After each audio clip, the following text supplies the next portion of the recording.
Hello, my name is Taylor Simpson and I'm a full-time artist, although I like to think of myself more as a full-time person. After 2 years, I've decided to do the artist way again. I didn't know that I was neurodivergent the first time I did the artist way and considered myself agnostic at most. But since then, I've learned a lot more about how my brain works and the spiritual side of creativity, so I hope to bring that perspective to this video series.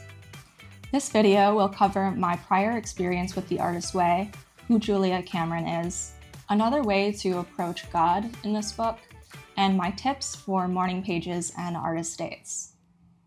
I first heard about the artist way in 2020 when my work mentor mentioned that she would write morning pages every day and throw them out. I didn't know what morning pages were at the time, so I was very confused by this. 2 years later, I finally started the course myself. At that time, I was feeling really down on myself for having a difficult time starting and finishing my own projects outside of work. And overall, I was just feeling really lost. But in doing the artist way, I finally bought painting supplies, started creating a wider variety of things, and slowly I built a more positive mindset. It helped me not just see, but believe that I could pursue art full-time. I'm doing the artist way again because my life is pretty different now. I quit my job in product design about 2 months ago, and while I'm really excited about the change, I'm also feeling a wide range of emotions. There are a lot of unknowns, so I'm hoping this book can help guide me and ease the transition. Each week, I plan to review my old morning pages and tasks and see what's different, what's the same, and what ideas come up. I think it's probably going to bring up a lot of emotions as well. Cameron actually forewarns that emotional tumult is expected throughout the course, ranging from anger to grief to a desire to abandon the process, though coming out on the other end with more autonomy, resiliency, and the drive to create. Before we get into the content of the artist way, let's talk about where it came from, a time before Google, flip phones, Friends, and the Backstreet Boys. The year is 1992. The Mall of America opens in Minnesota. Grunge fashion is on the rise. Nirvana and Whitney Houston are on the radio, Aladdin in theaters, and 9,000 copies of The Artist Way hit the bookstores. The author Julia Cameron was born in 1948 in Illinois and got her start working in journalism for the Washington Post. She met director Martin Scorsese on assignment for We magazine. The pair hit it off, and they married in 1976. They soon had a daughter, Domenica, but they struggled with drinking and cocaine addiction, and Scorsese had a public affair with Liza Minnelli during the filming of New York, New York, which Cameron also worked on, so the pair divorced in 1977. In the introduction to The Artist Way, Cameron recalls that she wanted to get sober, but was fearful that it would limit her ability to write. In her search for sobriety, she started writing daily, a tool she now calls morning pages, and eventually started teaching her tools to unblock other creatives. She sent copies of the coursework around the world and sold them in her local bookstore before Tarcher Books published it. 30 years later, this book is still pretty timeless. It has sold more than 5 million copies, and success stories seem endless. Cameron has many accolades. She is the best-selling author of more than 40 books, as well as a poet, songwriter, filmmaker, and playwright. There are 10 basic principles of the artist way. Essentially what they say is that creativity is natural, safe, and a powerful tool for change. Cameron regularly refers to God throughout the principles, but asks that you forget your preconceived notions about what God means. I didn't grow up in a religious household, so I, like you, maybe was squeamish at any mention of God. If you struggle with this concept too, I recommend you read Big Magic by Elizabeth Gilbert for some incredible anecdotes that might help you see differently. It was both of these books that, to my own shock, increased my spirituality. Now when Cameron mentions God, I think more of a creative energy that naturally flows through the world and my veins. Invisible, but I trust that it's there. And for that creative energy to flow, I must be mentally unblocked. It reminds me too of the 1977 short film, Powers of 10 by Charles and Ray Eames. Even though this is kind of a scientific film, What I take away is that our vantage point as humans is just so small compared to the vastness of the universe. We just don't know. I know that sounds really woo-woo, but I also think it's better for me to believe it. It just reduces the pressure. It's not all up to me to create that energy, I just have to listen for it and use it.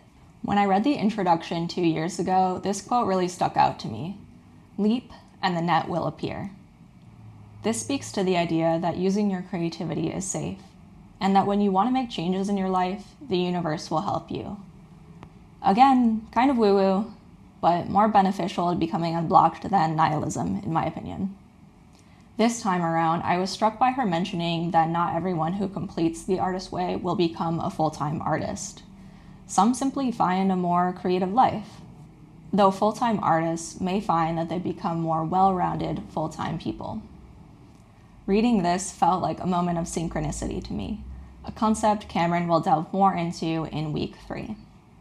And it really tipped me over into naming my YouTube channel Full-Time Person. I'd already been thinking about what being a full-time artist really means to me, and was starting to land on that I'm more of a full-time person. If you watch my studio vlog of my first week as a full-time artist, you can hear me discuss this more on day 3. Now, onto the structure of this book. After the introduction, there are 12 weeks of reading, tasks, and check-ins. Additionally, you must write your morning pages every day and go on a weekly artist date. You should expect to spend about 7 to 10 hours on the course each week. It's a really big time commitment, which is why Cameron asks you to sign a contract when you begin. Though I will say you can absolutely spend more than 12 weeks doing it. It took me longer than that my first time, and with the holidays upcoming and all the work to produce these videos, I will probably be taking more than 12 weeks again. So don't worry if you go slowly. Cameron says that there's no right way to write morning pages, just that it should be 3 pages of stream of consciousness, long handwriting, done first thing in the morning, and meant only for your eyes. However, she advises against reading those pages until at least 8 weeks later.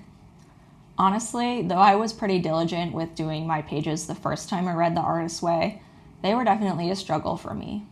My notebooks are especially large, and it seemed to take me more than an hour to write them sometimes. Since May 2023, I've written the pages on and off, and I've been especially inconsistent over the last year, though I've been doing them pretty regularly since October now. Although there are only a few rules on how to do morning pages, I want you to know that you can break them. You know yourself best and can create your own systems. So try out Cameron's methods, then experiment with the parts you're having a difficult time with. For example, maybe you need to do them when you go to sleep rather than when you wake up. I say this from my own experience. I didn't know that I was neurodivergent the first time I did The Artist's Way, and now I recognize that I often need to do things differently. Recently, I saw my mom making a random thoughts list, and I started making similar lists. I realized this process just works a lot better for my brain. So I stopped writing my morning pages in paragraphs and opted for bullet points instead. It puts the pressure off of writing full sentences and connecting my thoughts, so I can just get more out faster. I also started to limit myself to writing for 40 minutes instead of 3 pages. After all, everyone's handwriting is a different size, and Cameron never specifies what size page to write on, so it's kind of an arbitrary measurement. I've found that I become really antsy around the 40-minute mark, so trying to write after that just doesn't serve me. I also just let myself move on to another task if I have become especially stagnant. Another thing I'd recommend is having some separate paper nearby to write down any new ideas or tasks you want to remember. I like these action lists from Ink and Volt, and I collect my ideas on these index cards. Lastly, why not make a little ritual out of it? I like to light a candle and drink a hot cup of coffee while I write my pages. While daily morning pages are meant to help you see your inner critic for what it is and move past it, the second key tool, the weekly artist date, is meant to help you fill your creative well and find solutions to the problems you identified in your morning pages. Every week, you're meant to spend 2 hours alone doing something that feeds your inner artist child. Like we take time and care to cultivate our relationships, we must also spend quality time with our creativity. We put so much pressure on ourselves to be productive, and I know it's really hard to take time away to play, which is really what an artist day is. But I'd argue that play really is productive, and avoiding it could just lead to burnout, which will kill your motivation entirely. When I reread that introduction, I took myself on an artist date to an amusement park that was closed for the season. I focused on the textures, the sounds, the late fall sun, and peered through binoculars on the boardwalk like I was a kid again.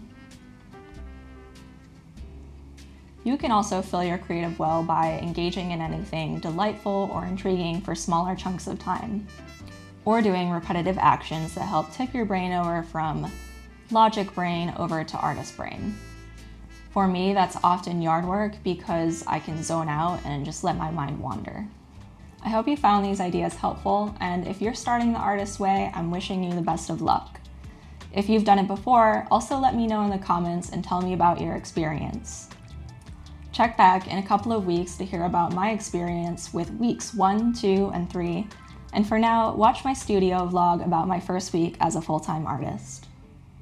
If you enjoyed this video, please like it and subscribe to my channel. It will really help me as a brand new YouTuber. Okay, bye for now, and I hope you live creatively this week.